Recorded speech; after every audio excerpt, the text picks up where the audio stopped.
The footer is where users look for clarity and trust. It's one of the easiest places to tell whether a site was built carefully or rushed.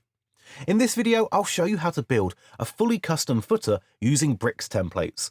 We'll structure multiple columns, add menus and brand information, and make sure the layout stays readable on smaller screens. By the end, you'll have a footer that feels clean, balanced, and consistent with the rest of your site. So go to your WordPress dashboard and open Bricks and click on Templates. Click Add New Template, name it Footer, and set the template type to Footer. Publish it and open it in the Bricks editor. Start by adding a section with a 4-column layout. In the first column, add an image element and select your logo. Set the image width to around 65% so it doesn't dominate the column. Below the logo, add a basic text element for your address or contact information. Reduce the text width to around 85% so it stays readable. Set the overall section width to about 90%. In the second column, add a heading element and change the text to Quick Links. Adjust the font size as needed. Before styling further, assign a class name to this heading, for example, Footer. And add left padding of around 10 so all footer headings align consistently. Below the heading, add a menu element. Set the alignment to row and adjust the font size to 16 with a font weight of 500. Add top and bottom padding of around 10 so the links don't feel cramped. Duplicate this entire column 2 more times to create the remaining footer columns. Remove any unused columns and update the headings and menus accordingly. Now, return to the WordPress dashboard and open Appearance and then Menus. Create 2 additional menus, such as Categories and Customer Care. Add the relevant links and save each menu.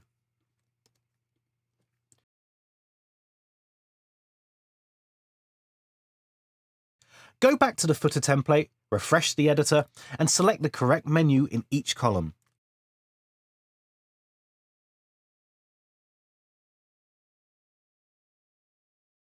Add a light grey background colour to the footer section so it's visually distinct from the rest of the page. Reset the section width back to normal and apply padding of around 4% on all sides. Save and review the footer on the front end.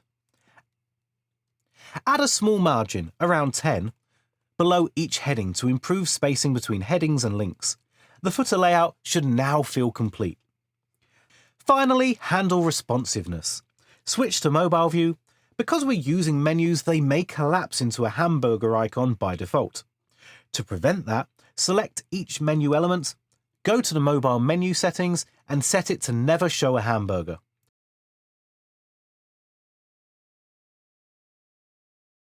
This ensures the links stay visible on mobile.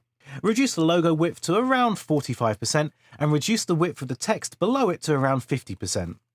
Set a minimum height of around 25 VH for the first column so that the logo and the text have breathing room. For the remaining columns, add bottom padding of around 10, increase the top and left padding of the footer section to around 6% so everything feels balanced. Save the changes and preview the site on the front end. The footer should now be fully responsive, readable, and consistent across devices. With footer complete, your site now has a solid, global structure that works seamlessly with Bricks and WooCommerce. I've also linked all the plugin templates and tools that are used in this video down in the description, so you can quickly go through them and import everything you want. See you in the next one.